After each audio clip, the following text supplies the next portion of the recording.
O dinheiro ficou sobre a mesa antes mesmo que o café esfriasse. Não foi jogado com raiva, nem colocado com cuidado. Foi deixado ali, aberto, visível, como quem encerra um assunto que não merece explicação. Vi o gesto de longe, sentado perto da vitrine, com minha filha desenhando círculos tortos num guardanapo. O homem levantou, ajeitou a jaqueta, murmurou algo que ela não conseguiu ouvir e saiu sem olhar para trás. Não houve beijo, não houve abraço, não houve sequer um pedido de desculpas. Só o silêncio pesado que tomou conta do lugar. Ela ficou imóvel, os olhos presos na porta de vidro que se fechava, as mãos segurando um embrulho pequeno demais para esconder um coração inteiro. Era o aniversário dela. Dava para perceber pelos balões discretos presos atrás do balcão, pelo bolo simples com uma vela só, já meio torta, esperando um sopro que não viria. Um casal na mesa ao lado trocou olhares. Alguém cochichou. Um celular foi erguido por um segundo a mais do que devia. A humilhação não fez barulho, mas se espalhou pelo café como um cheiro difícil de ignorar. Minha filha parou de desenhar. Puxou a manga da minha camisa e sussurrou com a naturalidade cruel das crianças. Pai, a moça tá triste. Eu assenti sem responder. Havia aprendido ao longo dos anos a observar as pessoas como quem observa o tempo mudar, sem interferir, sem me envolver. Era mais seguro assim. A perda da minha esposa me ensinara a manter distância do que pode ferir de novo. Mesmo com todo o conforto que o dinheiro oferece, existem dores que não se compram de volta. A garçonete se aproximou da mesa dela com um sorriso que não encontrou resposta. A senhora vai querer mais alguma coisa? A pergunta caiu como um peso. A mulher tentou falar, mas a voz não saiu. Fez um gesto negativo com a cabeça e apertou o embrulho contra o peito. O sorriso da garçonete murchou. Houve um pedido de desculpas desnecessário, um passo para trás e mais silêncio. Se você já presenciou algo assim, me conta nos comentários. Às vezes a gente carrega uma cena dessas por anos, mesmo sem conhecer as pessoas envolvidas. Minha filha levantou da cadeira antes que eu pudesse impedi-la. Caminhou até a mesa da mulher com a confiança de quem ainda não aprendeu a ter medo. Parou ali, olhando o bolo. É seu aniversário? A mulher demorou a responder. Quando o fez, foi com um fio de voz. É. Você não vai soprar a vela? A pergunta, simples demais, abriu uma fissura. Os olhos da mulher se encheram d'água.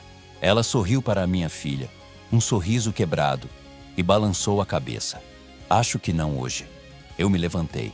Não por coragem, mas por necessidade. Havia algo naquela cena que me puxava para fora da minha própria bolha. Talvez fosse a lembrança de quando eu mesmo fiquei sentado num hospital, segurando uma mão que esfriava, tentando fingir normalidade para não assustar quem eu amava. Desculpa, eu disse, me aproximando. Minha filha não sabe ficar quieta. Tudo bem, ela respondeu. Foi até gentil. Sentamos juntos, sem combinar nada. Como se o café tivesse decidido por nós. Minha filha voltou a desenhar. Agora um bolo com uma vela enorme, exagerada, do jeito que criança gosta. A mulher observava, tentando respirar fundo, tentando se recompor. Não havia maquiagem borrada, nem escândalo. Só uma dignidade ferida, tentando se manter em pé. Ele foi embora? Minha filha perguntou sem maldade. Foi, a mulher respondeu. Ele volta? Ela hesitou. Acho que não. O silêncio voltou, mas diferente. Menos constrangedor, mais humano. Eu a observei com cuidado. Roupas simples, bem cuidadas. Um relógio antigo no pulso, desses que a gente guarda por valor sentimental, não por preço. Havia ali alguém que não estava acostumada a pedir nada. Alguém que apostara tudo e perdera na última rodada. Se quiser, eu disse, escolhendo as palavras como quem pisa em chão molhado. Posso pedir outro café, pelo menos para acompanhar o bolo. Ela me olhou surpresa. Avaliou meu rosto, minha postura, talvez procurando segundas intenções. Não encontrou, assentiu. Obrigada. O café veio. A vela foi acesa de novo, por insistência da minha filha. Cantamos um parabéns tímido, desafinado, só nós três. Ela fechou os olhos por um segundo antes de soprar. Quando abriu, havia lágrimas, mas também algo parecido com alívio. Eu não devia estar aqui, ela disse, quase para si mesma. Não devia ter vindo, não devia ter acreditado. Às vezes a gente acredita porque é a única coisa que nos mantém de pé. Respondi, sem pensar muito. A culpa não é acreditar, é prometer quando não se tem coragem de cumprir. Ela me olhou de um jeito diferente, como se aquelas palavras tivessem encontrado um lugar exato dentro dela. Guardou o presente na bolsa. Não perguntou quem eu era. Não perguntou o que eu fazia. E eu, pela primeira vez em muito tempo, fiquei aliviado por não ser reconhecido por nada além daquele momento. Quando saímos do café, o dia parecia outro. O sol ainda estava ali, mas mais baixo, mais honesto. Minha filha segurou a mão dela como se fosse a coisa mais natural do mundo. A mulher hesitou, depois aceitou. Eu observei as duas caminhando alguns passos à frente e senti um aperto no peito. Um pressentimento estranho, desses que avisam que algo começou sem pedir licença. Antes de nos despedirmos, ela se virou para mim. Obrigada por não fingir que não viu. Obrigado por ficar, respondi. Enquanto voltávamos para o carro, minha filha perguntou: a gente vai ver ela de novo, pai? Eu não soube responder, mas soube ali que aquela pergunta carregava mais do que curiosidade infantil. Carregava um futuro que ainda não existia, mas que já começava a cobrar espaço. Você acha que um encontro assim pode mudar uma vida inteira? Ou algumas histórias já nascem condenadas a doer antes de curar?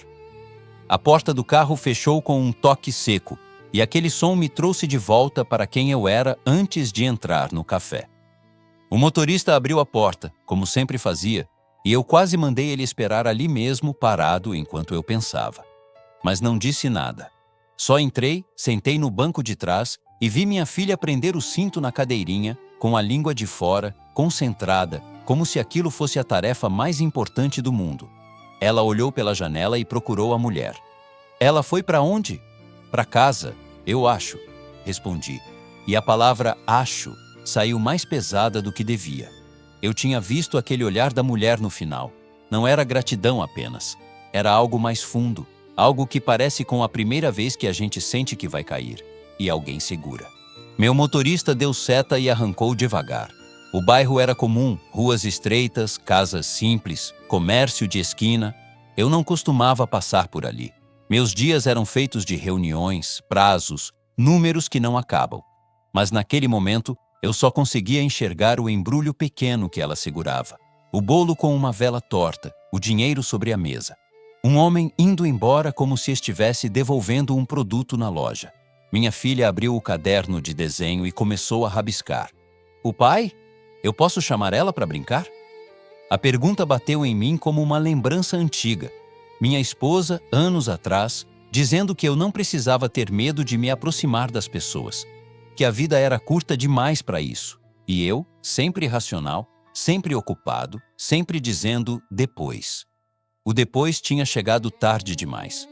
Você nem sabe o nome dela, eu disse, tentando sorrir. Sei sim, minha filha respondeu, com a certeza de quem inventa uma verdade boa. O nome dela é Ana. Eu ri, mas a risada não me aqueceu.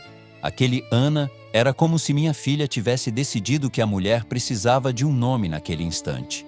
Como se uma pessoa sem nome ficasse mais fácil de abandonar. Quando chegamos em casa, o portão eletrônico abriu e fechou como uma boca obediente. A garagem impecável, o jardim aparado, a piscina brilhando ao fundo, um lugar lindo demais, organizado demais. Um lugar onde não cabia uma mulher tremendo de vergonha num café simples. A babá veio pegar minha filha, mas ela escapou. Eu vou mostrar meu desenho para você, pai. Sentamos na mesa da cozinha, aquela mesa grande que quase nunca era usada. Ela abriu o caderno e mostrou um bolo, uma vela gigante e 3 bonequinhos de mãos dadas. Esse aqui sou eu, esse é você, e essa é a Ana. Eu passei o dedo no desenho sem querer estragar o papel. Por que você desenhou a mão dela com a nossa? Minha filha deu de ombros. Porque ela estava sozinha, só isso. Só uma frase curta, e mesmo assim, eu senti meu peito apertar. Não era culpa, era uma espécie de chamado. A solidão daquela mulher tinha atravessado o vidro do café e entrado dentro do meu dia como se sempre tivesse pertencido ali. Mais tarde, quando coloquei minha filha na cama, ela insistiu. Amanhã a gente vai ver ela? Amanhã eu tenho trabalho, respondi no automático. Ela virou de lado, abraçou o travesseiro e falou baixinho. Mas ela tá triste, pai. Fechei a porta do quarto devagar e fiquei no corredor, parado. Eu sabia que aquilo não ia sair da minha cabeça. Não era só a cena do abandono. Era o jeito como ela segurava o presente. Como se aquele embrulho fosse a última prova de que ela tinha tentado amar direito. Naquela noite, eu não consegui jantar. Sentei no meu escritório com um copo de água e abri o notebook, tentando trabalhar. Planilhas, contratos, números. Eu costumava me acalmar com isso. Mas as letras embaralhavam. A imagem dela voltava como um filme insistente, repetindo a mesma cena. O homem saindo, o dinheiro na mesa, o celular erguido, a vela esperando. Eu me peguei perguntando uma coisa que eu não perguntava desde que fiquei viúvo. E se eu tivesse feito algo diferente naquele dia? Não era sobre ela. Era sobre mim. Sobre ter aprendido, por dor, a evitar qualquer chance de perder de novo. Levantei e fui até a sala. A casa estava silenciosa demais. Bonita demais. Eu olhei a foto da minha esposa na estante. Ela sorria com aquele olhar que parecia saber das minhas teimosias antes mesmo de eu abrir a boca. Você ia me chamar de covarde, eu sussurrei, sem perceber. Peguei o celular e abri o aplicativo do banco, como se eu fosse resolver a vida daquela mulher com um toque. Eu podia pagar um curso, um aluguel, uma mudança, um carro. Eu podia comprar qualquer conforto. Mas era justamente isso que me assustava. Eu não queria ser mais um homem que aparece com dinheiro e desaparece quando cansa. Não queria que ela olhasse para mim e enxergasse um salvador. Eu não era isso. Eu mal conseguia salvar a mim mesmo. E ainda tinha outra coisa. Uma verdade que eu escondia do mundo quase inteiro. Eu não era apenas um homem rico, eu era conhecido. Meu nome aparecia em jornais, em sites, em entrevistas. Eu tinha uma vida cercada de atenção indesejada. E por mais que isso parecesse luxo, era uma prisão. Qualquer gesto meu virava notícia. Qualquer relação virava interesse. Se aquela mulher soubesse quem eu era, eu não teria certeza do olhar dela. Eu queria acreditar que seria o mesmo olhar que ela me deu quando disse obrigada por não fingir que não viu. Mas eu não tinha esse direito. Eu não tinha certeza de nada. E a incerteza, para mim, sempre foi um lugar perigoso. No dia seguinte, acordei antes do sol. Tomei café sozinho, em pé, olhando a rua pela janela. A casa tinha funcionários, mas eu gostava daquele pedaço de silêncio. Só que naquele silêncio havia uma pergunta me cutucando. E ela? Como acordou hoje? Fui até o quarto da minha filha. Ela dormia de boca aberta, abraçada com um urso de pelúcia. O rosto dela, tão pequeno, tão sereno, me lembrava que o mundo podia ser cruel e simples ao mesmo tempo. Eu toquei o cabelo dela com a ponta dos dedos e senti uma decisão se formando dentro de mim, lenta, inevitável. Eu precisava voltar ao café. Não para bancar herói, não para prometer nada. Eu precisava voltar porque eu tinha visto algo que não podia desver. Porque minha filha tinha segurado a mão daquela mulher como se isso fosse normal. Porque por alguns minutos eu tinha respirado sem o peso do passado esmagando minhas costas. No caminho, pedi ao motorista que parasse uma quadra antes. Eu queria ir a pé. Eu queria sentir o chão, ouvir os barulhos, misturar meu passo com o das pessoas comuns. Sem segurança perto, sem terno impecável, sem meu nome pairando no ar. Quando virei a esquina e vi a fachada do café, meu coração acelerou como se eu estivesse entrando em um lugar proibido.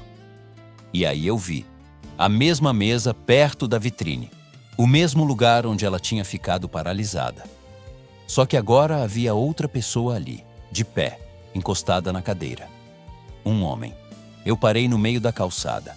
O ar pareceu mais frio. Era ele. O noivo. Ele olhava para dentro do café com um rosto duro, impaciente, como se estivesse ali cobrando alguma coisa. E naquele instante, eu entendi que o abandono do dia anterior não tinha sido o fim. tinha sido só o começo de algo muito mais feio. Algo que eu ainda não fazia ideia de como ia me envolver. Se você estivesse no meu lugar, você entraria nesse café mesmo assim, ou daria meia volta para evitar confusão. Eu fiquei parado na calçada como quem leva um empurrão por dentro, mas não cai. O noivo estava ali, de pé, meio torto, com a jaqueta aberta, olhando para dentro do café como se aquele lugar lhe pertencesse. Ele não parecia um homem arrependido. Parecia um homem irritado por ter perdido alguma coisa. O trânsito passava atrás de mim, gente indo trabalhar, buzina curta, cheiro de pão saindo da padaria da esquina. E eu, um homem que passava a vida decidindo coisas grandes em salas geladas, preso diante de uma porta de vidro, com a sensação infantil de que eu podia estar entrando num problema que não era meu. Só que eu já tinha decidido, mesmo sem admitir. Cruzei a rua devagar, sem pressa, para que ele não percebesse que eu vinha por causa dele. Fingi observar o cardápio colado na vitrine, como se eu fosse só mais um cliente indeciso. Meu reflexo no vidro me devolveu um homem cansado, com os olhos mais fundos do que eu gostaria. E ali, bem atrás do meu reflexo, eu vi ela. Não estava na mesma mesa. Estava mais ao fundo, perto da parede, como se quisesse desaparecer. Sem bolo, sem vela, sem balão. Só um copo de água, as mãos ao redor dele, como se aquele círculo frio fosse a única coisa que a mantinha sentada. Ela me viu. Demorou meio segundo para reconhecer e o rosto dela mudou. Não foi alegria. Foi surpresa, depois uma espécie de receio, como quem pensa, não mereço isso. E a dor, quando se mistura com vergonha, faz a gente se sentir pequeno mesmo quando alguém tenta ajudar. O noivo não me viu. Ele empurrou a porta do café e entrou com o peito estufado.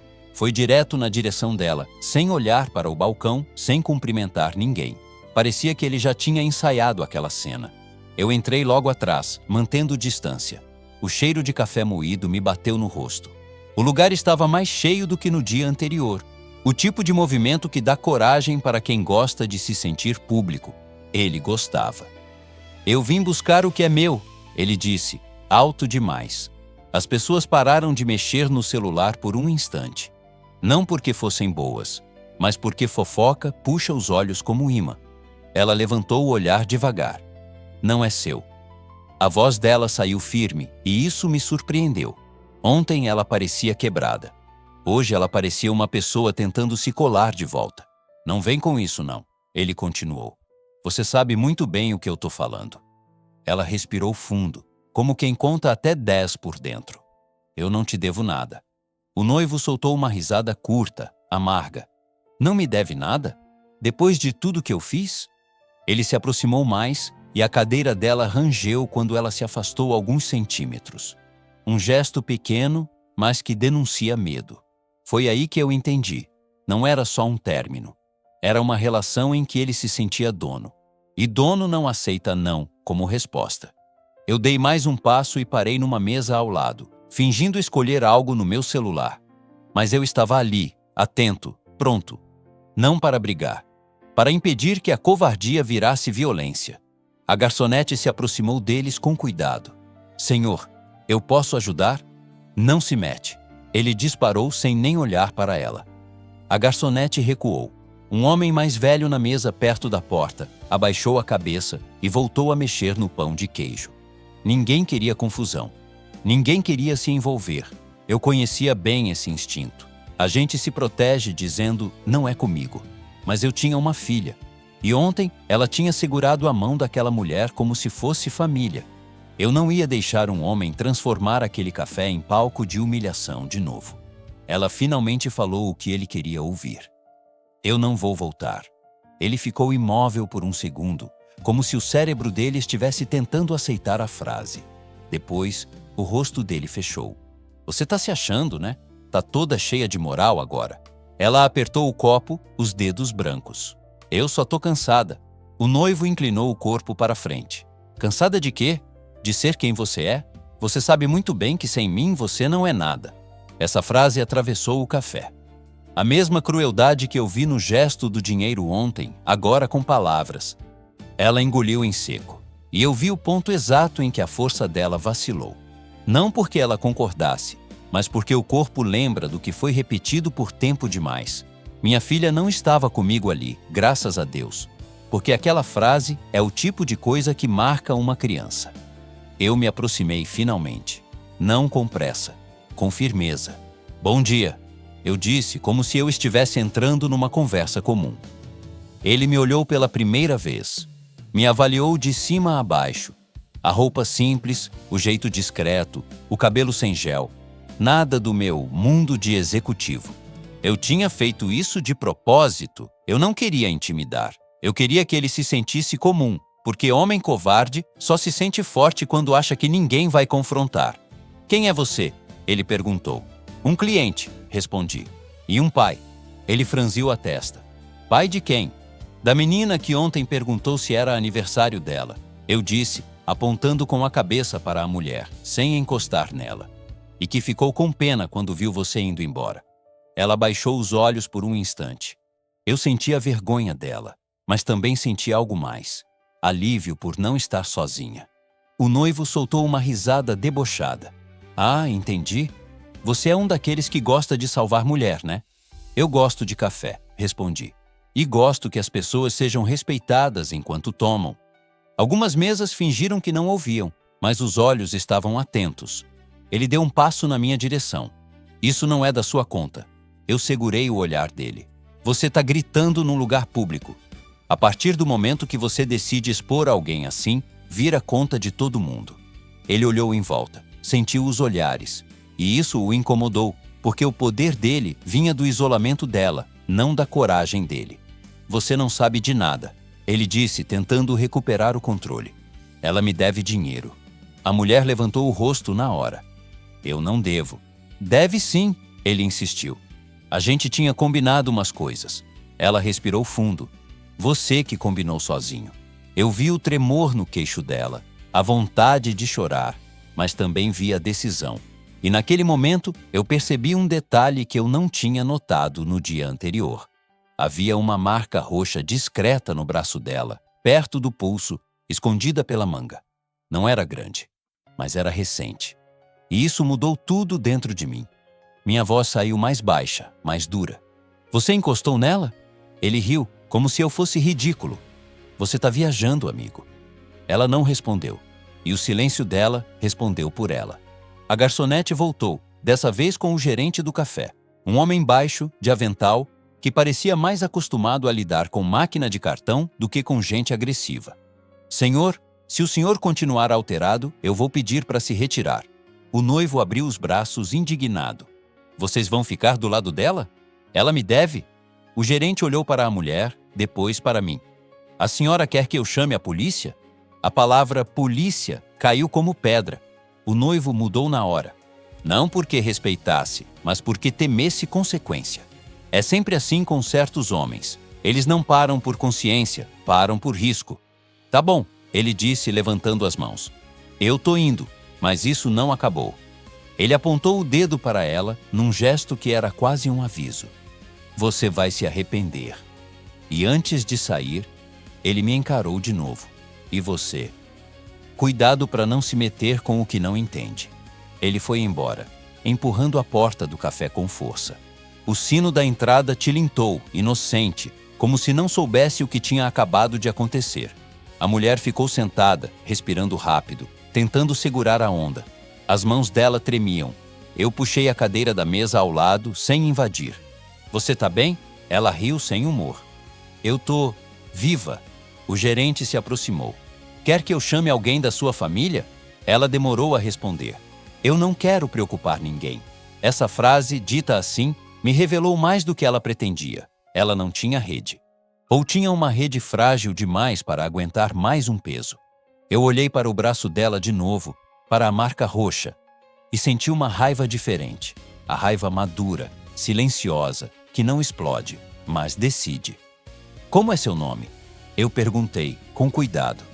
Ela hesitou, como se nome fosse intimidade demais. Clara. Clara. Não era Ana. Minha filha ia ficar decepcionada. E isso me fez pensar em como a gente inventa nomes quando quer que alguém sobreviva no nosso coração. Clara, eu disse. como se eu estivesse fixando aquilo na memória. Você não precisa passar por isso sozinha. Ela me encarou.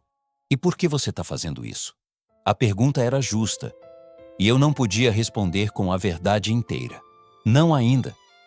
Porque a verdade tinha peso, tinha consequências. E eu já tinha visto o tipo de homem que aquele noivo era. Um homem que ameaça quando perde. Eu escolhi uma resposta simples. Porque ontem você parecia prestes a desabar. E eu sei como é segurar tudo sozinho.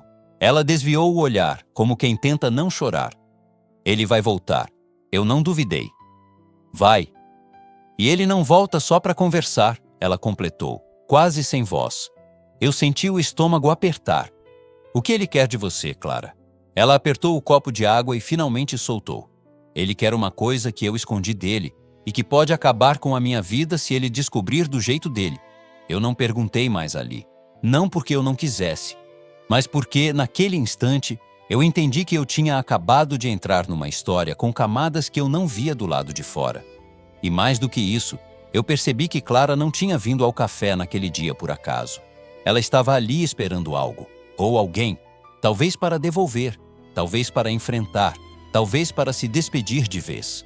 Antes de sair, eu deixei meu cartão em cima da mesa, virado para baixo, só com um número de telefone pessoal escrito à caneta. Se ele aparecer de novo, você me liga, a qualquer hora. Ela não pegou na hora. Ficou olhando como se aquele papel fosse uma porta que ela não sabia se devia abrir. Na saída, meu celular vibrou no bolso. Uma mensagem do meu advogado, dessas que eu normalmente leio com pressa. Precisamos falar hoje. Urgente. Assunto. Inventário. Inventário. A palavra que sempre me lembrava da morte da minha esposa. E que agora, de algum jeito, parecia ter se aproximado demais da vida daquela mulher que eu tinha conhecido num café. O cartão ficou na mesa como se fosse pesado demais para um pedaço de papel.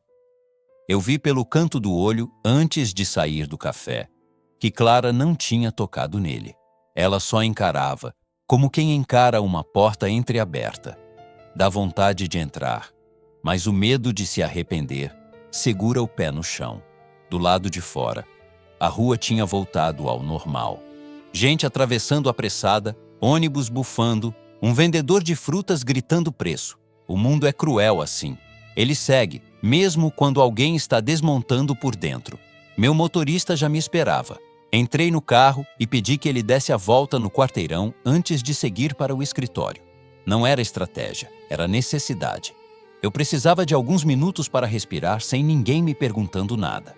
O celular vibrou de novo e eu encarei a mensagem do advogado como se fosse uma notícia ruim que eu já conhecia, mas não queria abrir. Inventário. Eu detestava essa palavra. Não porque fosse só burocracia, mas porque sempre vinha acompanhada de lembranças que eu tentava manter guardadas.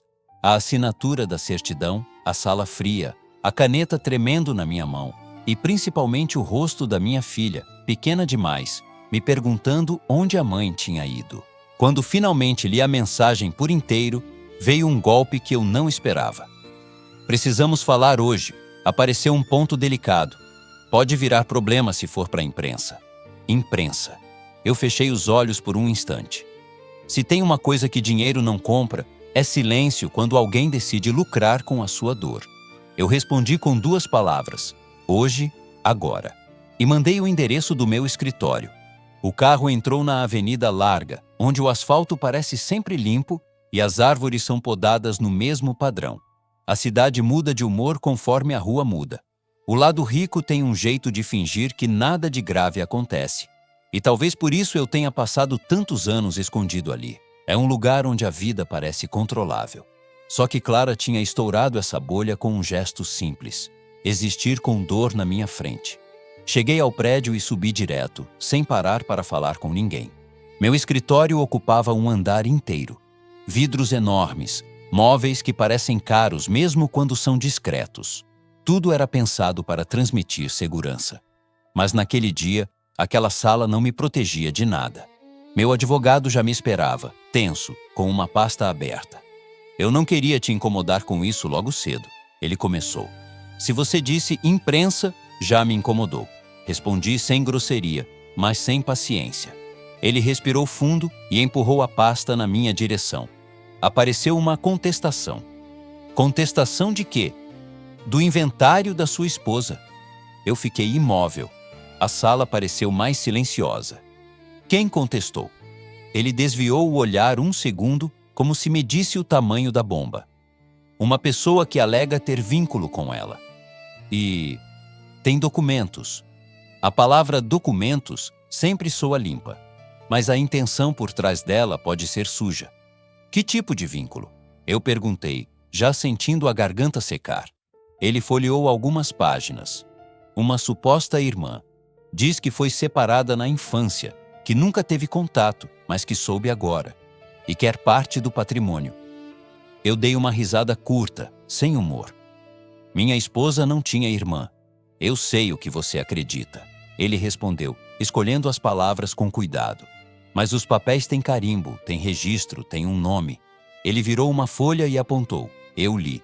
E o mundo deu uma pequena volta. O nome não era o da minha esposa, era de outra mulher. Mas havia um detalhe ali, um sobrenome antigo, que eu já tinha visto em alguma coisa guardada num fundo de gaveta. Uma fotografia amarelada, uma carta que ela nunca me explicou direito. Isso não faz sentido, eu murmurei. Pode ser golpe, ele disse. Mas pode ser algo real que ela nunca te contou. Eu encostei as costas na cadeira. O ar parecia mais pesado. Minha esposa era a pessoa mais transparente que eu conheci. Pelo menos era assim que eu acreditava. Ela não era perfeita, mas era inteira. E agora eu estava ali, olhando um papel que dizia que eu talvez tivesse vivido ao lado de alguém com uma história escondida. Qual é o risco? Eu perguntei. Se isso for judicializado, vira público. E quando vira público, ele não completou. Eu completei por ele, dentro da minha cabeça. Vira manchete, vira especulação, vira gente inventando coisa. E no meio disso, uma criança de 5 anos tem que ver o nome da mãe estampado em telas e comentários cruéis. Quem é essa pessoa? Eu perguntei. Ele puxou outra folha. Mora na Zona Norte. Uma vida simples. Diz que quer justiça. Mas eu já vi muita gente dizendo isso por dinheiro. Eu fiquei encarando o endereço como se aquilo fosse um mapa para um passado que minha esposa tentou enterrar. Você investigou? Estou investigando, ele respondeu. Mas tem mais. Essa pessoa não veio sozinha. Tem um homem acompanhando. Diz que é amigo da família. E é aí que eu fiquei preocupado. Por quê? O advogado hesitou e falou mais baixo. Esse homem tem histórico de extorsão. Ele gosta de transformar processo em ameaça. Já fez isso com outras famílias ricas. Meu estômago revirou. Eu pensei em Clara na mesma hora, no jeito como o noivo dela apontou o dedo, no modo como ele disse, isso não acabou. E eu me peguei fazendo uma ligação que eu não queria fazer.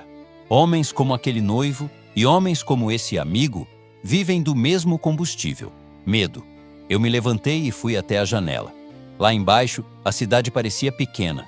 Carros como formigas, pessoas como pontos, e mesmo assim, eu consegui imaginar Clara naquele café, tentando ficar invisível para não ser alvo. Você acha que alguém já sabe disso além de nós? Eu perguntei. Eu não posso garantir, ele respondeu. Mas se esse homem é quem eu acho que é, ele vai tentar contato com você ainda hoje. Eu voltei a olhar a pasta. E se for verdade? O advogado deu de ombros.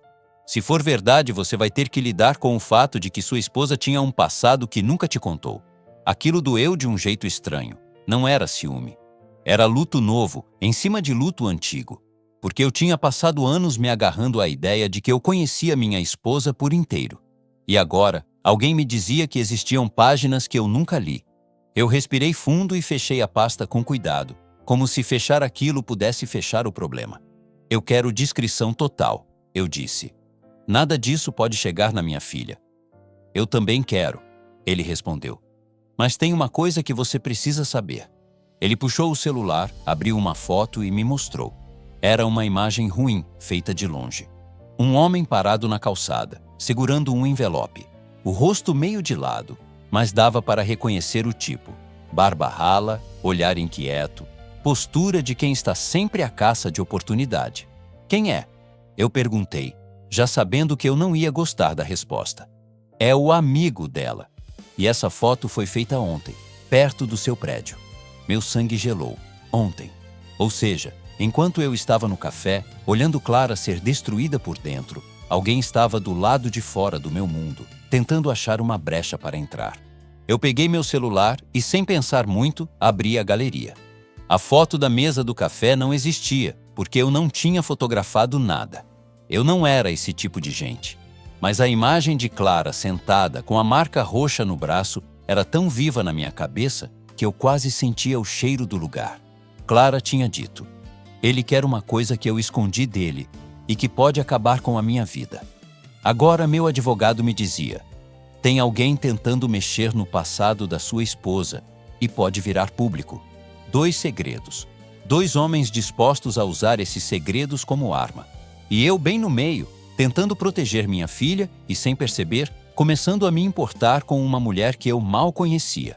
Eu fechei o celular e olhei para o advogado. "Você acha que isso tem ligação?" Ele foi honesto. "Eu não tenho como saber, mas eu sei reconhecer padrão. Quando tem gente oportunista farejando dinheiro, as coisas se aproximam de um jeito assustador." Eu saí do escritório mais cedo naquele dia, coisa que eu raramente fazia. No caminho de volta, pedi ao motorista para passar em frente ao café, só para eu ver de longe.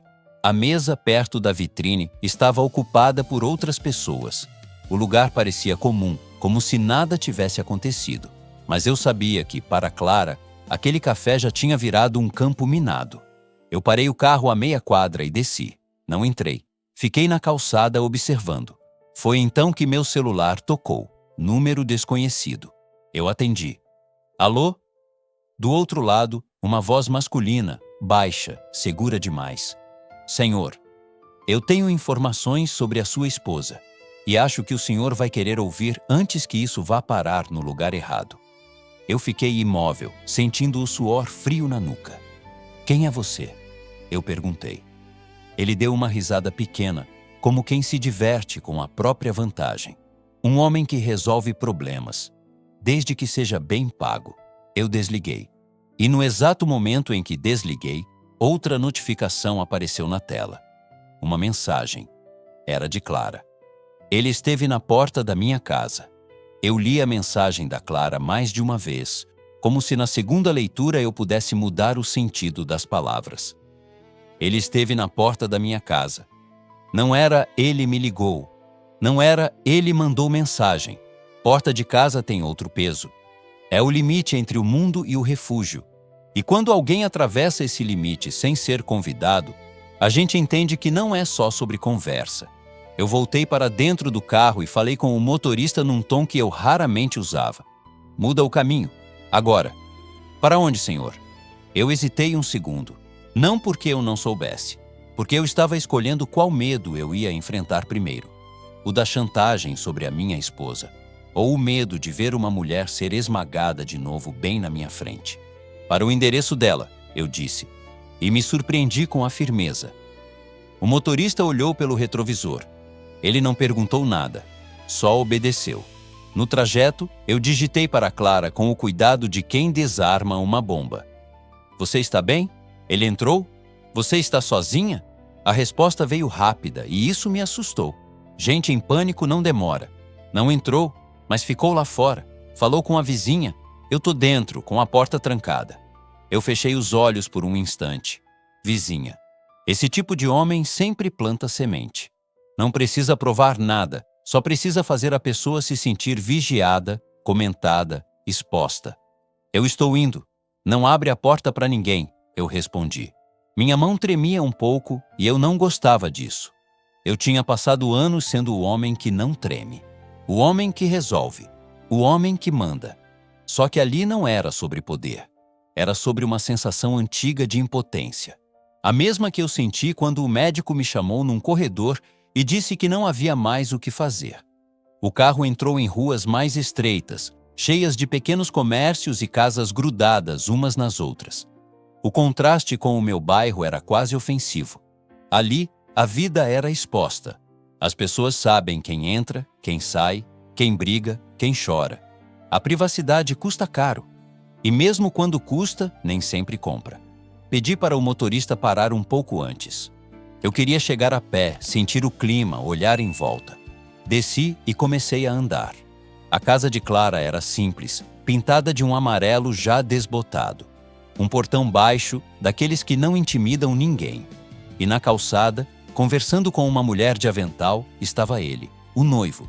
Ele tinha um jeito de encostar no portão como se fosse dono da rua. Eu reconheci de longe o tipo de homem que ocupa espaço para parecer maior. Ele falava e ria, como se estivesse contando uma história engraçada, e eu vi a vizinha reagindo com aquele sorriso curioso de quem está recebendo novidade. Novidade. Ele estava transformando a vida dela em notícia de esquina. Eu não fui direto nele. Primeiro olhei para as janelas. A cortina do quarto mexeu de leve. Clara estava lá dentro, espiando, com medo e raiva misturados. Eu respirei fundo e fui até a calçada, sem pressa, porque pressa alimenta esse tipo de homem. Ele me viu e o riso dele sumiu na hora.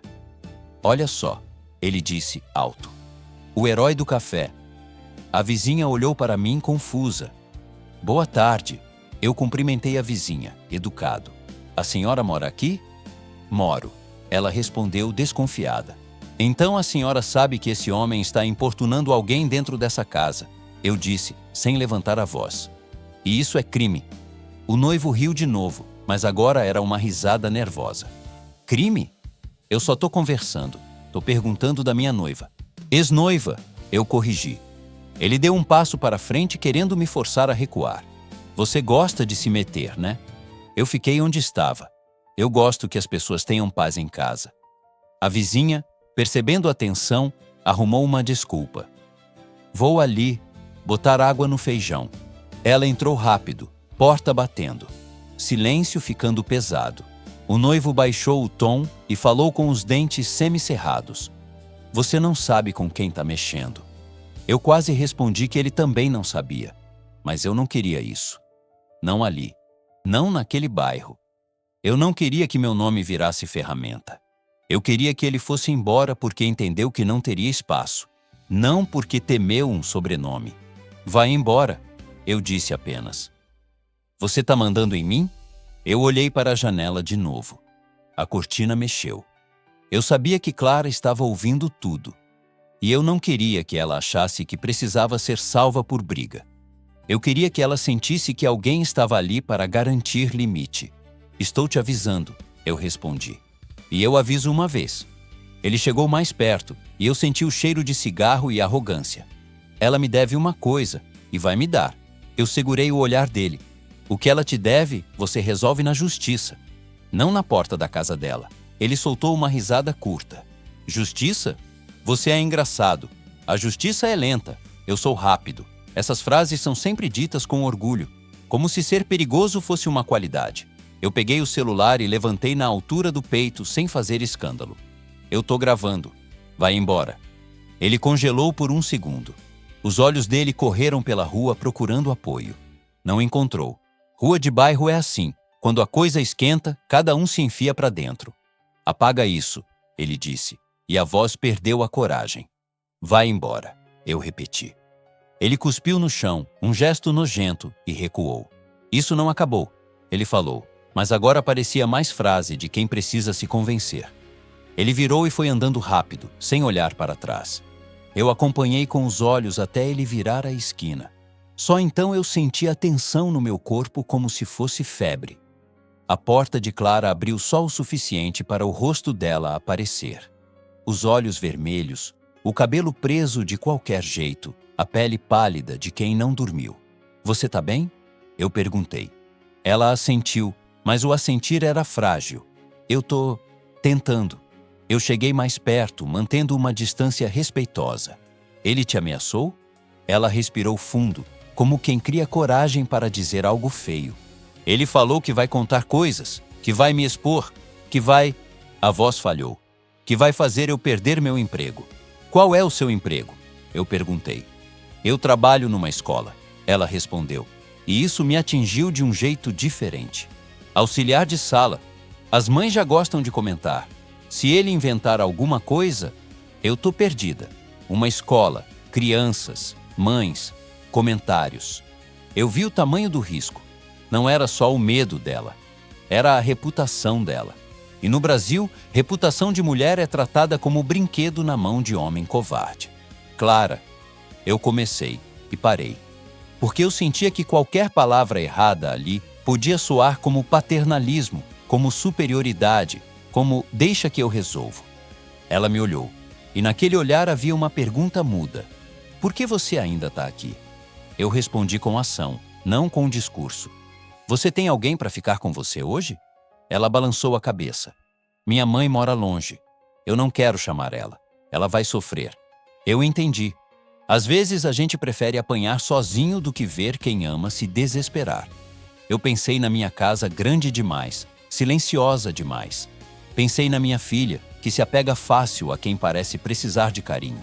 Pensei no risco de trazer Clara para perto de mim. E pensei no que eu tinha ouvido do meu advogado. Gente rondando o meu prédio, gente mexendo no passado da minha esposa, gente farejando dinheiro como o cachorro fareja comida. Eu estava cercado por problemas de um lado e medo do outro.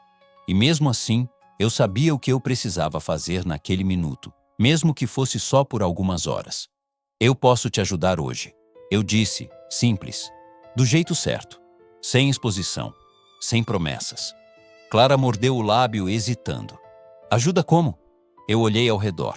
Rua quieta, portas fechadas, vizinhança que escuta tudo atrás de parede. Primeiro, você não fica sozinha, eu respondi. Segundo, você me conta o que ele quer, sem pressa. Só a verdade. Ela hesitou mais um pouco. A mão dela tremeu ao segurar a maçaneta. E então ela abriu o portão só o suficiente para eu entrar no pequeno corredor da casa. Foi um gesto mínimo, mas era confiança. Confiança de quem foi ferida e mesmo assim tenta. Dentro, a casa tinha cheiro de limpeza recente e café passado. Simples, organizada, com pouco, mas com cuidado. Havia um quadro na parede com uma foto antiga. Clara criança ao lado de uma senhora sorridente. Eu entendi na hora que ela carregava amor. Não era uma pessoa vazia, era uma pessoa cansada. Ela me levou até a sala e sentou no sofá, duro, coberto por uma manta florida. Eu sentei na cadeira para não invadir mais do que eu já estava invadindo. Ele quer um envelope, ela disse finalmente. Um envelope que eu peguei sem querer no dia que eu fui embora da casa dele. Um envelope de quê? Clara respirou fundo. De documentos, papelada, com nomes, assinaturas. Eu não entendo tudo. Mas eu vi que não era coisa limpa. Meu coração deu um salto. Eu lembrei do meu advogado falando de contestação, de documentos, de alguém querendo mexer no passado da minha esposa. Lembrei do telefonema do homem dizendo que tinha informações e queria ser pago. E agora Clara, na minha frente, dizia documentos, com o mesmo medo de quem segura uma bomba sem saber onde colocar. Clara? Eu falei devagar. Você tem esse envelope aqui? Ela assentiu, e os olhos dela encheram d'água. Tenho. E eu tô com medo, porque ontem, quando ele me largou no café, ele não me largou por amor. Ele me largou porque percebeu que eu sabia demais. O ar da sala mudou. Ficou mais frio, mesmo sem vento. Onde está esse envelope? Eu perguntei, tentando manter a calma. Ela levantou, foi até um armário pequeno, abriu uma gaveta escondida sob panos dobrados. Tirou de dentro uma pasta parda amassada, dessas de cartório. Não era um envelope qualquer, era coisa formal, coisa séria. Ela segurou como quem segura prova de crime. Eu não abri tudo, ela disse. Mas eu vi um sobrenome, e eu vi o nome de uma mulher que eu já tinha ouvido na cidade. Ela olhou para mim, e eu vi que ela estava prestes a falar a palavra que ela tinha medo de falar. Qual nome, Clara? Eu perguntei. Ela engoliu em seco. O nome é o da sua esposa. Eu senti como se a casa inteira tivesse se inclinado. Meu peito apertou de um jeito que eu não sentia desde o velório. Não era só dor, era choque. Era a sensação de que duas histórias, que não tinham nenhum motivo para se cruzar, tinham acabado de encostar uma na outra com força. E naquele instante, eu percebi a dimensão do que estava acontecendo. Eu não tinha entrado na vida de Clara por acaso. Eu tinha sido puxado para dentro dela por algo maior do que compaixão. Eu fiquei alguns segundos olhando para a pasta parda nas mãos da Clara, como se aquilo pudesse virar pó se eu piscasse. Meu cérebro tentava organizar as peças, mas o coração atrapalhava. O nome da minha esposa ali dentro era impossível, não cabia. Não combinava com a mulher que eu enterrei, com a vida que eu vi, com a história que eu achei que conhecia. Clara percebeu meu choque e recuou um passo, assustada com a própria coragem. Eu não tô inventando, ela disse rápido, como quem teme ser chamada de louca. Eu vi. Tá escrito. Eu só não entendo por quê. Eu respirei fundo. Não adiantava desabar. Eu tinha uma filha. E naquele momento, eu tinha uma mulher diante de mim que estava segurando uma coisa perigosa sem nem saber o tamanho. Você fez certo em guardar, eu falei, com a voz mais baixa do que eu queria. E fez mais certo ainda em não sair mostrando por aí. Ela passou a mão no rosto, limpando uma lágrima que teimou em cair. Eu não tenho com quem falar. E quando eu vi o nome, eu lembrei de você, do jeito que você olhou para mim no café. Eu pensei, ele não vai rir da minha cara. Aquilo me doeu. Não por mim, por ela. Por ter sido abandonada num aniversário e ainda assim precisar se preocupar em ser ridicularizada. Eu levantei devagar e me aproximei só o suficiente para olhar a capa da pasta. Era mesmo documento de cartório. Carimbo, assinatura, datas. Coisa que não nasce de brincadeira. Não era bilhete de amor. Era papel que muda destino. Clara, escuta, eu disse. Eu não vou abrir isso aqui agora. Ela franziu a testa. Por quê? Você não quer ver? Eu quero, eu respondi. Mas eu não posso fazer isso dentro da sua casa, sem proteção, sem cuidado. Se isso for o que parece, qualquer passo errado vira prova contra você. E contra mim. Ela sentou de novo, como se as pernas tivessem desistido. Então o que eu faço? Eu olhei ao redor. A casa simples, a janela sem grade pesada, a rua onde o noivo dela tinha acabado de plantar fofoca. Eu pensei na palavra que meu advogado tinha usado, padrão, e pensei no telefonema do extorsionário oferecendo informações. Você vai comigo, eu disse. Ela arregalou os olhos. Com você? Para onde? Para um lugar seguro por hoje, eu respondi. E depois a gente resolve com calma, do jeito certo. Clara levantou o queixo. Eu não vou para a casa de homem que eu mal conheço. E eu admirei a frase, porque ali tinha medo, mas também tinha dignidade. Não é isso, eu disse com paciência. Eu tenho uma filha. Eu sou viúvo. Eu não tô te chamando para nada que te coloque em situação ruim. Eu tô te chamando porque ele já sabe onde você mora. E porque se o nome da minha esposa tá aí, tem gente maior do que esse homem interessada nessa pasta. Ela ficou quieta. Eu vi a luta dentro dela. O instinto de se fechar contra a necessidade de sobreviver. Eu posso ir para a casa de uma amiga, ela murmurou. Ele vai atrás, eu respondi. Ele já falou com vizinha. Hoje ele fala com um amigo. Amanhã fala com diretor de escola. Esse tipo de gente trabalha no desgaste. Ele não precisa te bater para te destruir. Ele só precisa te fazer perder o chão. Clara apertou a pasta contra o peito. Eu só queria ter tido um aniversário normal. Eu senti uma pontada, porque entendi. Às vezes, o que mais dói não é perder um homem, é perder a paz. Eu peguei o celular e mandei uma mensagem para o meu advogado. Preciso que você venha agora. Endereço a seguir. Situação delicada. Traga alguém de confiança. Não dei detalhes. Aprendi cedo que mensagem pode virar arma. Clara foi até o quarto, pegou uma bolsa pequena, colocou uma troca de roupa, escova de dentes, documento. Tudo rápido. Como quem já pensou nisso antes, mesmo sem querer. Enquanto isso, eu observei pela janela. A rua parecia calma demais para o que estava acontecendo por dentro. Quando ela voltou, eu vi que as mãos dela tremiam. Você tá com medo, eu disse. Eu tô apavorada, ela confessou. Mas eu tô mais apavorada de ficar aqui. Saímos juntos. Eu tranquei o portão por ela, mais por instinto do que por direito. No caminho até o carro, eu senti os olhos das casas. Cortinas mexendo, gente fingindo que não viu. E no fundo, eu entendi. Naquela rua, a história de Clara já tinha virado assunto antes mesmo dela respirar. Entramos no carro.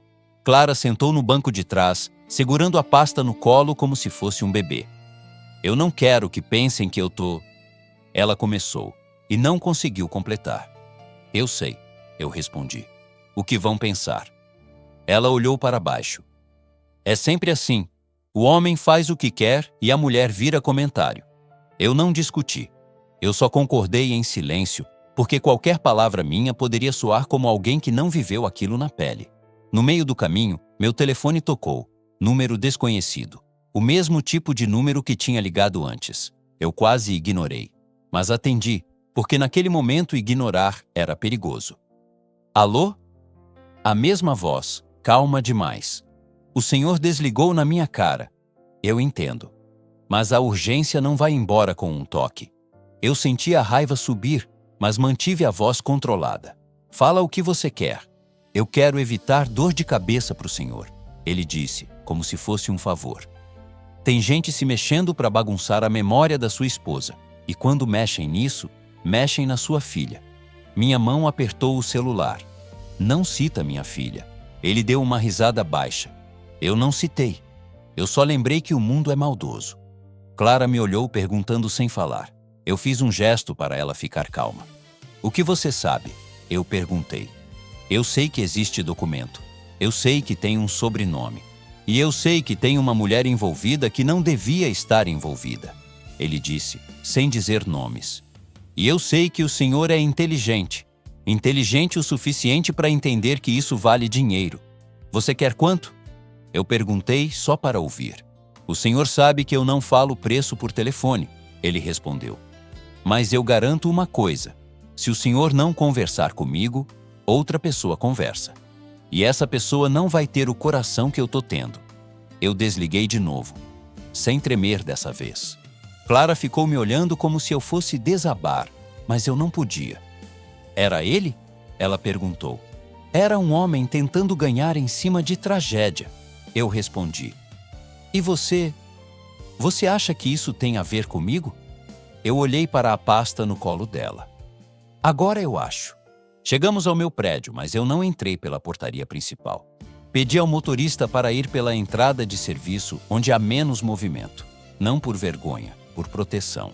Eu já imaginava câmera, comentário, alguém reconhecendo meu carro e inventando história antes de eu entender o que estava acontecendo. Subimos por um elevador discreto. Clara olhava tudo com espanto contido. Não era fascínio, era desconforto. Porque riqueza, quando a gente vem de baixo, não parece casa, parece território alheio. Quando entramos no meu apartamento, ela parou na sala e ficou imóvel. A vista da janela era linda, mas vazia. Uma beleza que não abraça. É grande demais, ela disse, quase sussurrando.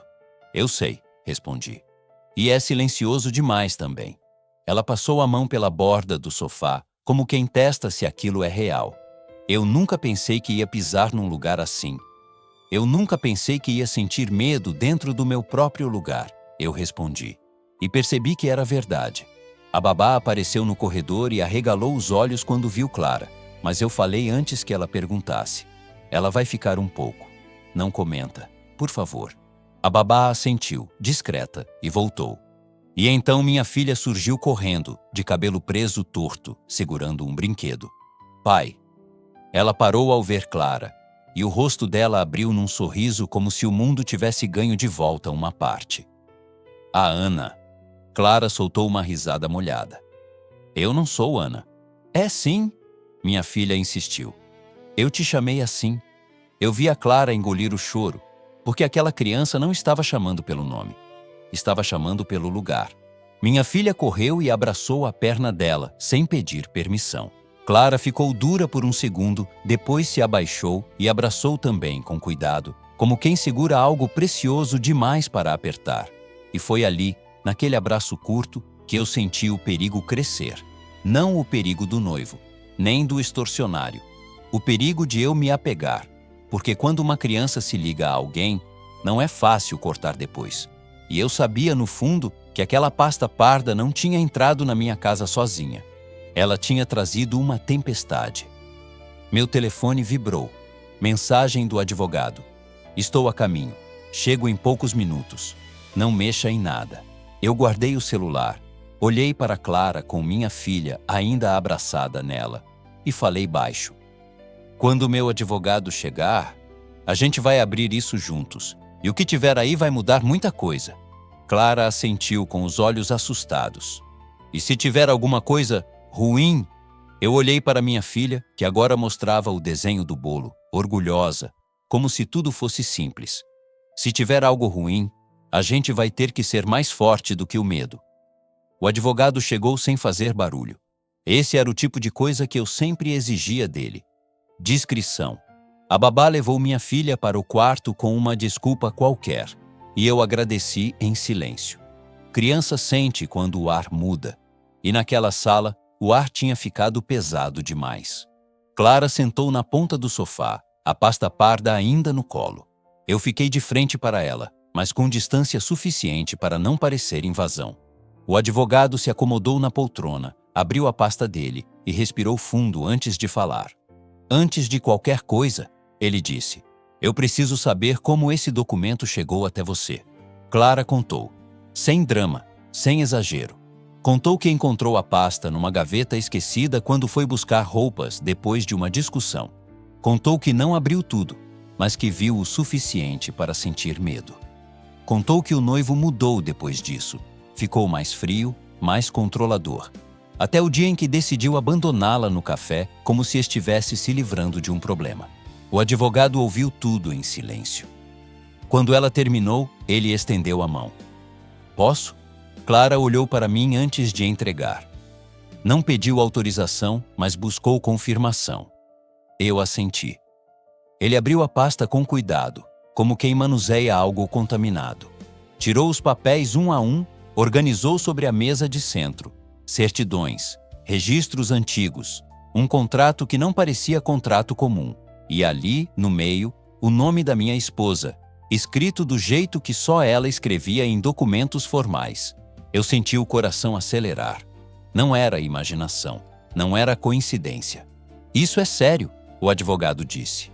Muito sério. O que é isso? Clara perguntou, a voz falhando. Ele apontou para um dos papéis. Isso indica que sua ex-noiva participou como intermediário em uma transação antiga, algo envolvendo uma herança que não foi declarada corretamente. Herança de quem? Eu perguntei. O advogado me olhou com cuidado. Da sua esposa. A palavra caiu como um copo no chão. Ela não tinha herança, eu respondi, quase num reflexo. Oficialmente não, ele disse. Mas esses documentos indicam que havia um bem que ficou fora do inventário. Algo que passou por terceiros. Algo que alguém agora quer trazer à tona. Clara levou a mão à boca. Ele disse que se eu não devolvesse a pasta, ele ia resolver do jeito dele. Resolver, o advogado repetiu sem humor. Esse tipo de gente chama chantagem de solução. Eu levantei e comecei a andar pela sala. Cada passo parecia puxar uma lembrança da minha esposa. Pequenas frases soltas, conversas interrompidas, um ou outro silêncio que eu nunca questionei. Não por desconfiança, por confiança demais. Por que ela nunca me contou isso? Eu perguntei, mais para o vazio do que para eles. O advogado foi honesto. Às vezes a pessoa não conta porque acha que já enterrou o problema. Às vezes porque tem vergonha. Às vezes porque acha que está protegendo quem ama. Clara me olhava com culpa nos olhos. Eu juro que não sabia quem você era quando vi o nome, ela disse. Se eu soubesse, você fez o que qualquer pessoa faria. Eu interrompi. Você tentou sobreviver. Houve um silêncio curto, mas intenso. Então o advogado falou algo que mudou tudo. Tem mais uma coisa. Ele puxou outro documento. Esse contrato menciona um repasse futuro condicionado a casamento. Clara arregalou os olhos. Casamento? Sim, ele confirmou. Se certas condições fossem cumpridas, o intermediário teria direito a uma porcentagem. Eu senti um frio subir pela espinha. Você está dizendo que... Eu comecei. Estou dizendo que o noivo dela não se aproximou por acaso. O advogado completou. E que ele sabia mais do que aparentava. Clara começou a chorar, em silêncio. Não era choro de amor perdido. Era choro de quem percebe que foi usada como caminho.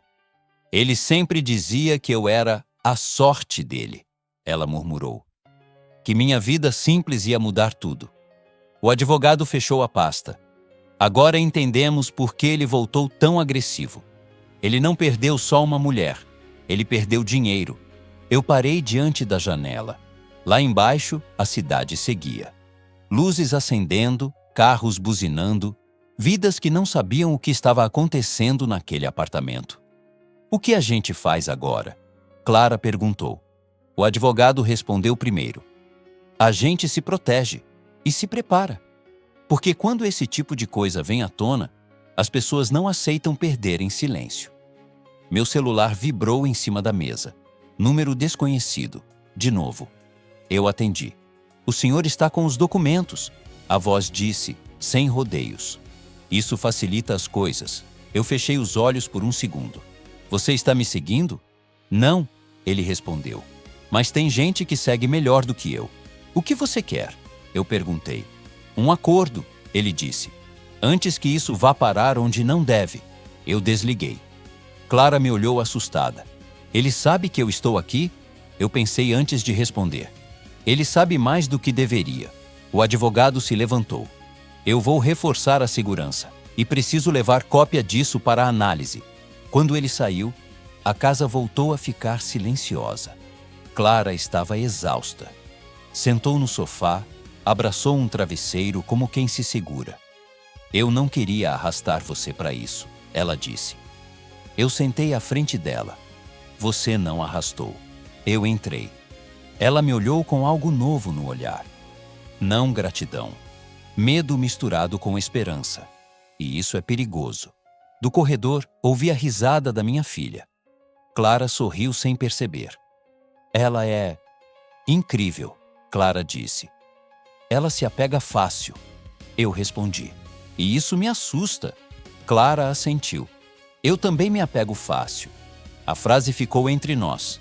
Meu celular vibrou de novo. Desta vez, uma mensagem com uma foto. Era Clara, saindo da escola. Alguém tinha tirado de longe. A legenda dizia, o tempo está correndo. Eu apaguei a mensagem, mas o aviso ficou gravado. Eu não mostrei a foto para a Clara na hora.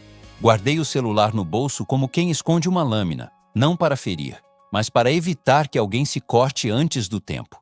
Só que esconder também pesa. A mentira por proteção é uma parede, segura o vento, mas sufoca quem está dentro. Clara estava na cozinha, lavando a própria xícara, mesmo eu dizendo que não precisava. Era o jeito dela de se sentir menos hóspede, menos favor.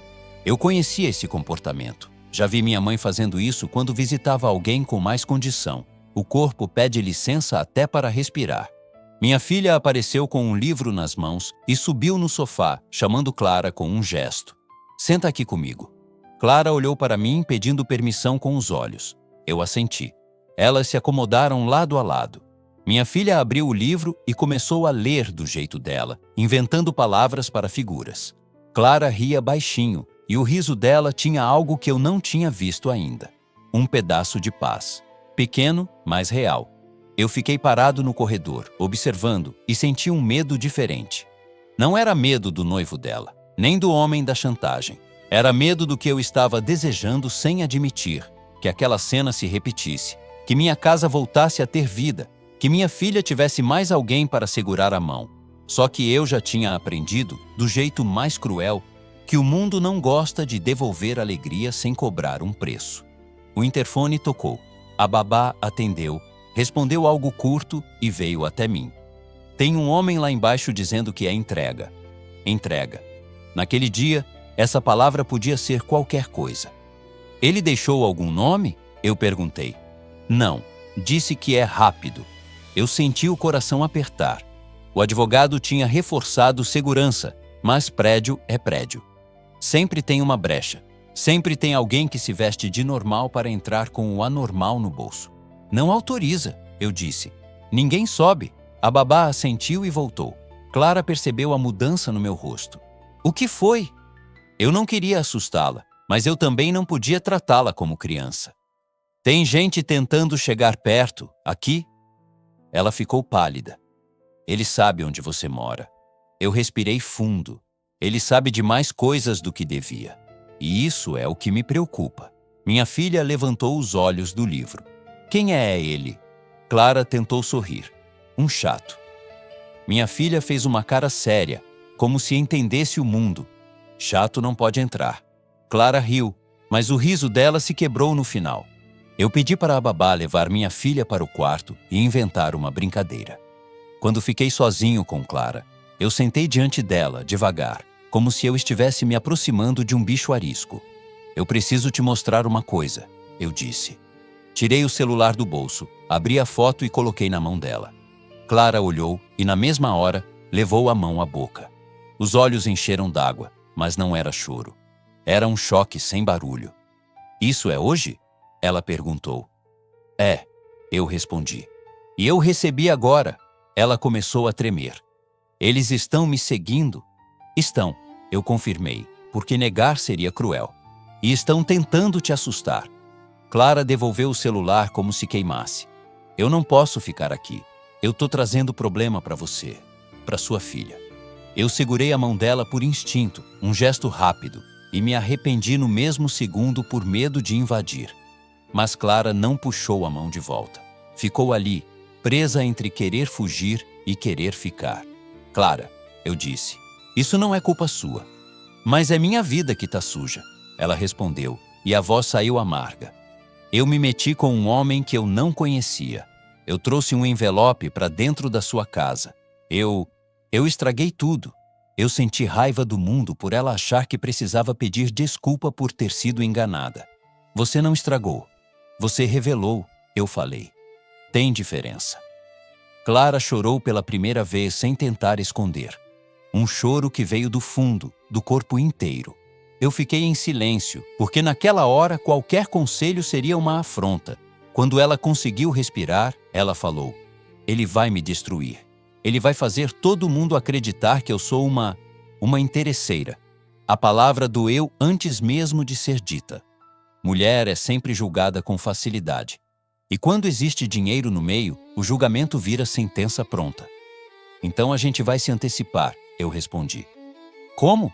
Ela perguntou desesperada. Eu pensei rápido. Segurança, advogado, polícia, tudo isso existia, mas eu precisava de algo que protegesse Clara de verdade. Um caminho lógico para ela não ficar exposta, nem depender de mim como muleta. Você tem alguém de confiança na escola? Uma diretora? Uma coordenadora? Eu perguntei. Ela assentiu. A coordenadora, Dona Marta. Ela gosta de mim. Amanhã cedo você vai falar com ela, eu disse. Não contando tudo, mas dizendo que tem um ex te perseguindo e que você quer prevenir fofoca e problema. Se alguém tentar te difamar, você já vai ter deixado registrado. Clara respirou mais fundo, como se a ideia fosse um pedaço de chão firme. Mas ele pode inventar qualquer coisa. Pode, eu concordei. E é por isso que a gente precisa de prova. Ela olhou para mim confusa. O que ele fez hoje na sua porta, a vizinha viu, eu continuei. O que ele fez no café, o gerente viu. O que ele está fazendo agora, essa foto prova. E eu tenho como puxar as câmeras do meu prédio, se esse entregador aparecer de novo. Clara apertou os dedos um no outro, tentando se controlar. Eu não quero guerra. Eu também não, eu disse. Mas tem gente que só respeita limite quando encontra resistência. Ela ficou em silêncio e eu percebi que havia outra coisa entalada nela. Aquele tipo de silêncio que não é só medo, é culpa antiga. Clara, eu falei devagar. O que você viu nesse envelope, além do nome da minha esposa? Ela fechou os olhos. Eu vi um endereço. Qual? Ela hesitou, como se pronunciar fosse chamar o problema pelo nome. O endereço de um cartório, numa cidade do interior. Eu ouvi meu ex falando no telefone uma vez. Ele disse, é naquela cidade que está a chave. Que cidade? Eu perguntei. Clara abriu os olhos e me encarou. Eu não lembro o nome. Só lembro que tinha Santa no começo. Eu senti um frio na nuca. Cartório, interior, chave. Era exatamente o tipo de lugar onde histórias antigas ficam enterradas e onde gente oportunista vai cavar. E você não contou isso antes por quê? Eu perguntei sem acusação. Clara baixou a cabeça. Porque eu tenho vergonha de admitir que eu ouvi e não fui embora na hora. Eu fiquei porque eu queria acreditar nele. Eu queria tanto alguém que eu preferi não enxergar. Eu entendi. A gente faz isso. A gente fecha os olhos para não perder o sonho. Eu me levantei e fui até a estante. Peguei uma caixa pequena, dessas que eu quase nunca abro. Dentro havia fotos antigas da minha esposa. Uma delas era de uma viagem curta que ela fez antes de me conhecer, segundo ela. Na época, eu não dei importância. Hoje, eu olhei com outros olhos. Havia uma placa ao fundo, meio desfocada. Eu aproximei o rosto, tentando ler. Era o nome de uma cidade. Eu nunca tinha parado para reparar. E li. O nome começava com Santa. Eu senti o peito apertar. Clara percebeu. O que foi? Eu não respondi na hora. Virei a foto para ela. Ela olhou por alguns segundos e apontou com o dedo tremendo. É isso. Eu lembro dessa palavra. Eu lembro porque ele falou rápido, mas eu guardei, sem querer. Eu senti como se o passado da minha esposa tivesse acabado de levantar da terra e bater na porta da minha casa, usando a voz de uma mulher que eu conheci num café. Amanhã, eu disse, e a minha própria voz me surpreendeu. Nós vamos nessa cidade. Clara arregalou os olhos. Nós? Nós? Eu confirmei. Porque se esse cartório guarda uma chave, a gente vai descobrir do que ela abre antes que esse homem abra por nós. Clara levantou assustada. Isso é loucura. Eu não posso sumir assim. Eu trabalho. Eu resolvo seu trabalho com a coordenadora, eu disse. Do jeito certo, sem mentira, sem te comprometer. E você não vai sozinha. Ela me encarou como se eu fosse um estranho de novo. Por quê? Por que você está disposto a fazer isso? Eu senti a pergunta atravessar o meu peito. A resposta honesta era perigosa demais, porque eu estava começando a me importar, porque eu via minha esposa em cada segredo, porque minha filha já tinha colocado Clara dentro do coração. Eu escolhi uma parte da verdade, porque isso envolve a memória da minha esposa e envolve a segurança da minha filha. E envolve você, que não merecia estar no meio disso. Clara engoliu em seco. Depois falou baixinho. Se a gente abrir essa chave, pode ter coisa que você não vai gostar de descobrir. Eu assenti. Eu já não gosto do que eu tô descobrindo. Mas eu prefiro a verdade me doendo na cara do que alguém usando ela para nos destruir. Naquele momento, a porta do quarto se abriu e minha filha apareceu com o urso de pelúcia. Pai, a Ana vai dormir aqui? Clara riu e chorou ao mesmo tempo. Eu abaixei, peguei minha filha no colo e falei com cuidado. Hoje ela fica assim, mas amanhã a gente vai fazer uma viagem rapidinha. Para onde? Minha filha perguntou curiosa. Eu olhei para Clara antes de responder, e Clara olhou para mim como quem entende que, a partir daquele instante, não tinha mais volta. Para um lugar que guarda uma história antiga, eu disse, e que pode explicar por que duas pessoas se encontraram naquele café. Acordamos antes do sol. Não foi aquele acordar leve de dia de passeio. Foi o corpo despertando como quem já sabe que vai precisar de coragem. Eu fiz café em silêncio e Clara ficou na bancada, abraçada na própria caneca, olhando para o nada.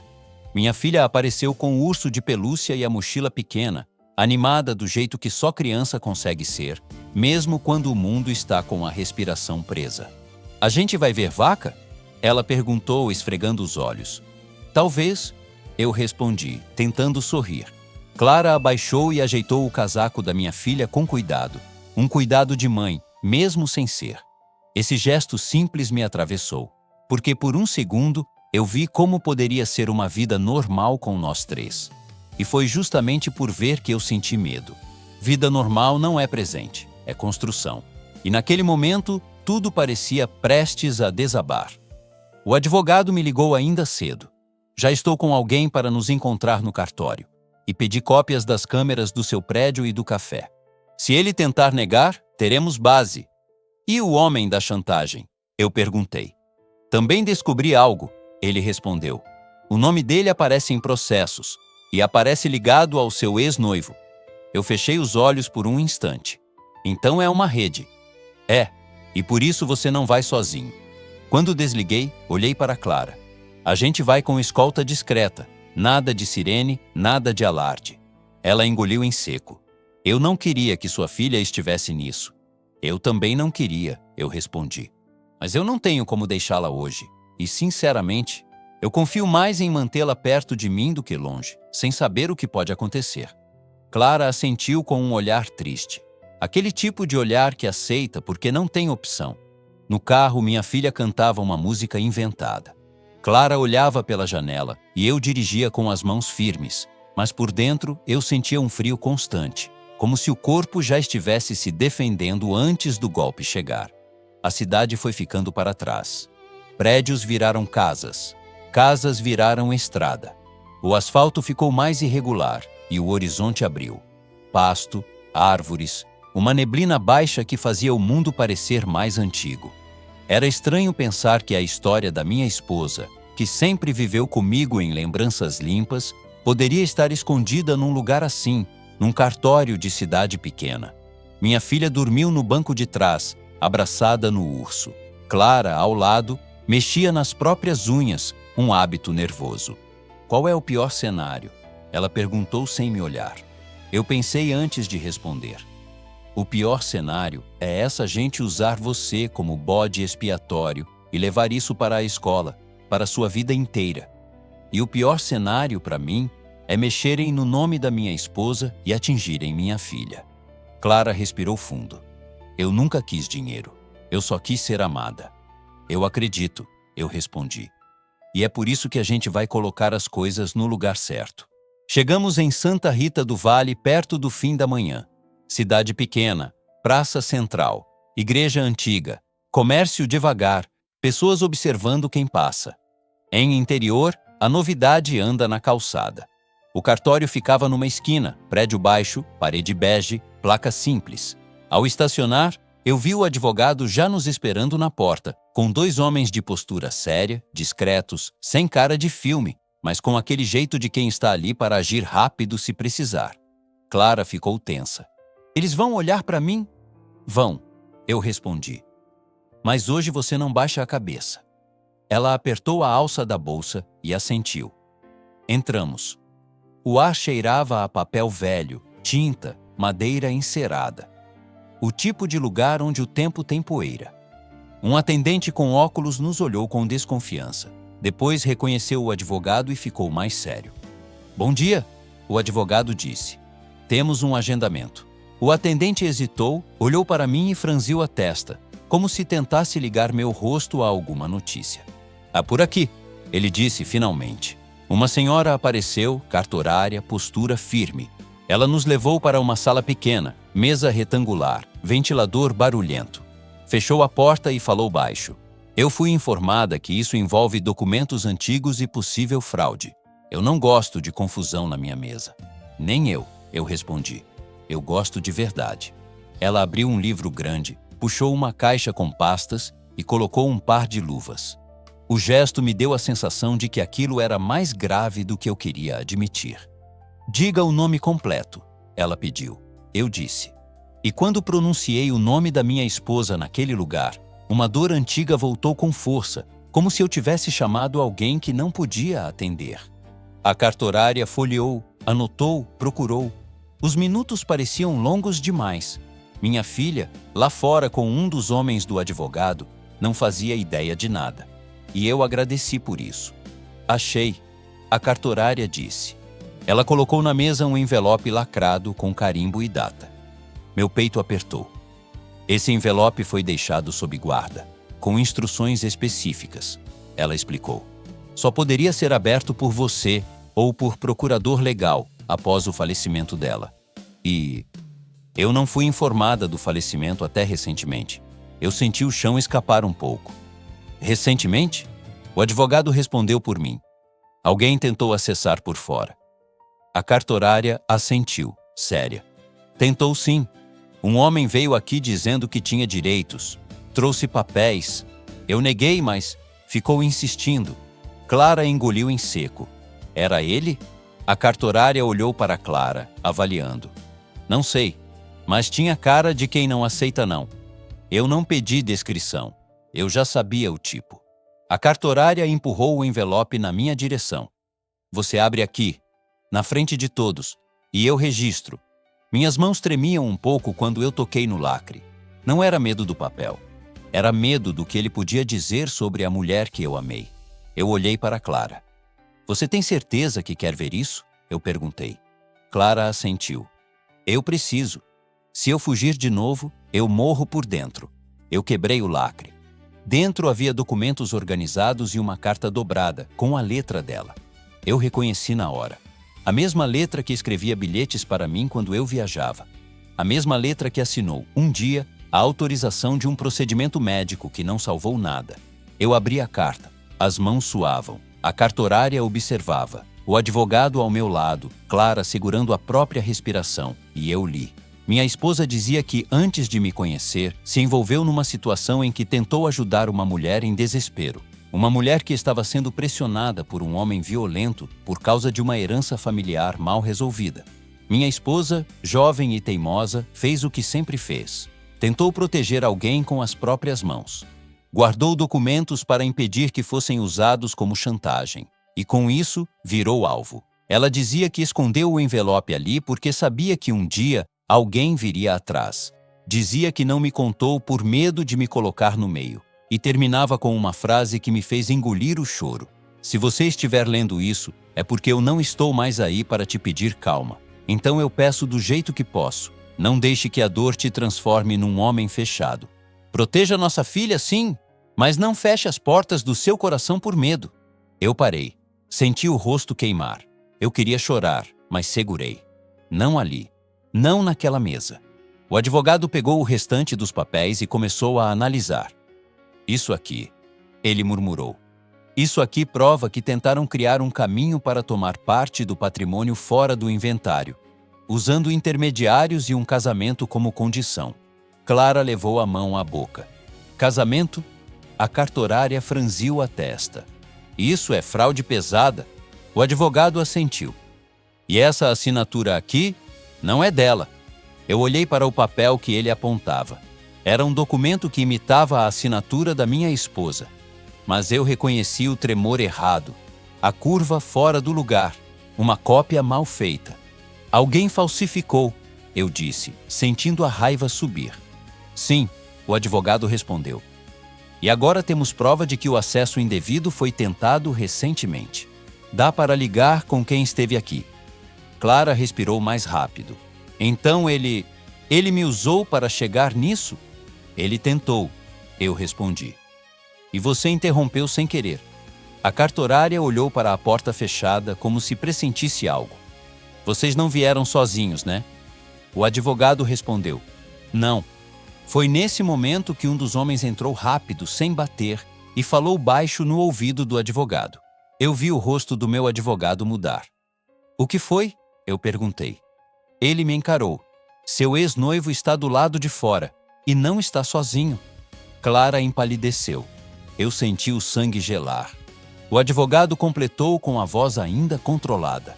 O homem da chantagem também veio, e eles estão dizendo que você roubou documentos e que vão resolver agora. Eu fechei a carta da minha esposa com cuidado, como se eu estivesse guardando um pedaço dela para não cair no chão. Olhei para Clara e vi o pânico tentando dominá-la. Eu não vou fugir, ela sussurrou, quase como promessa para si mesma. Eu assenti. Nem eu. Eu pedi para a cartorária manter a calma e não abrir a porta. A voz dela tremia, mas ela assentiu. O advogado fez um gesto rápido para os homens que estavam conosco. Nada de confronto desnecessário, nada de cena. A verdade já estava do nosso lado, e homem covarde odeia quando perde o controle do palco. Chama a polícia, o advogado disse baixo. Agora. A cartorária pegou o telefone com mãos firmes. Interior pode ser lento para algumas coisas, mas quando envolve cartório e documento público, a resposta costuma vir mais rápido do que esses homens esperam. Do lado de fora, a voz do ex-noivo ecoava pelo corredor estreito, misturada com a do outro homem. Não era grito de dor. Era grito de quem se sente dono do que não é. Clara segurava o braço da cadeira com força. Eu cheguei perto, sem tocar. Olha para mim, eu pedi. Ela levantou o rosto. Os olhos estavam marejados, mas havia algo novo ali. Não era só medo, era decisão. Seja o que for que eles digam lá fora, hoje acaba, eu falei. Ela respirou fundo. Eu tô cansada de fugir. Quando a polícia chegou, o barulho das botas no corredor foi quase um alívio físico. Não houve resistência. Covarde não luta quando percebe que perdeu vantagem. O ex-noivo tentou argumentar, levantar a voz, acusar. O outro tentou negociar, falar em mal-entendido. Tudo caiu por terra quando o advogado apresentou os documentos, a carta, a tentativa de acesso indevido registrada no cartório. A cartorária falou firme. Esses homens tentaram acessar documentos sob guarda sem autorização legal. O policial olhou para eles com aquele olhar que já viu história demais para cair em conversa fiada. Senhores, vocês vão nos acompanhar. O ex-noivo olhou para Clara uma última vez. Não havia mais ameaça naquele olhar. Só ressentimento e frustração. Você se acha melhor do que eu agora? Ele disse. Clara levantou da cadeira. As pernas tremiam, mas ela ficou de pé. Não, eu só parei de me achar menos. Ele não respondeu. Não tinha mais o que dizer. Quando tudo terminou, quando as portas se fecharam e o silêncio voltou ao cartório, eu senti um cansaço profundo. Não físico. Um cansaço de quem atravessou algo grande demais em pouco tempo. Do lado de fora, minha filha correu até mim. Pai, demorou. Eu me abaixei e abracei ela com força, sentindo o peso bom de ter alguém ali, inteiro. Clara se aproximou devagar. Desculpa, por tudo. Eu balancei a cabeça. Não pede desculpa por ter sobrevivido. O advogado se despediu, prometendo cuidar de cada detalhe legal. A cartorária nos desejou sorte, com um olhar que dizia mais do que palavras. E nós voltamos para o carro, em silêncio. Na estrada de volta, o céu estava mais aberto. Minha filha dormiu de novo, tranquila. Clara olhava a paisagem com um ar que eu não tinha visto antes. Leveza cansada, mas real. E agora? Ela perguntou. Eu pensei na carta da minha esposa, guardada na pasta, protegida como um tesouro. Agora você recomeça, sem medo, com dignidade. Ela engoliu em seco. E você? Eu sorri de lado. Eu também. Alguns dias depois, Clara voltou à escola. Falou com a coordenadora. Registrou tudo. Não houve fofoca, não houve escândalo. A verdade, quando chega antes da mentira, cria raiz. Os processos seguiram. Os homens responderam. Não foi rápido, mas foi justo. E justiça, quando vem, não faz barulho. Ela só põe as coisas no lugar. Em casa, minha filha continuou chamando Clara de Ana. E Clara, depois de um tempo, parou de corrigir. Numa noite comum, sentamos os três à mesa. Macarrão simples, conversa solta, riso leve. Nada extraordinário. E talvez fosse isso que tornava tudo tão valioso. Clara olhou para mim e disse: eu achei que tinha perdido tudo naquele café. Eu segurei a mão dela. Às vezes a gente perde o que machuca, para ganhar o que cura. Ela sorriu. Um sorriso inteiro, sem medo. Hoje, quando lembro daquele dia, não penso no abandono. Penso no encontro, no acaso que não era acaso. No quanto a vida ainda pode surpreender quando a gente escolhe não virar as costas. Se essa história tocou você de alguma forma, me conta aqui embaixo. Às vezes, dividir o que a gente sentiu é o primeiro passo para um recomeço.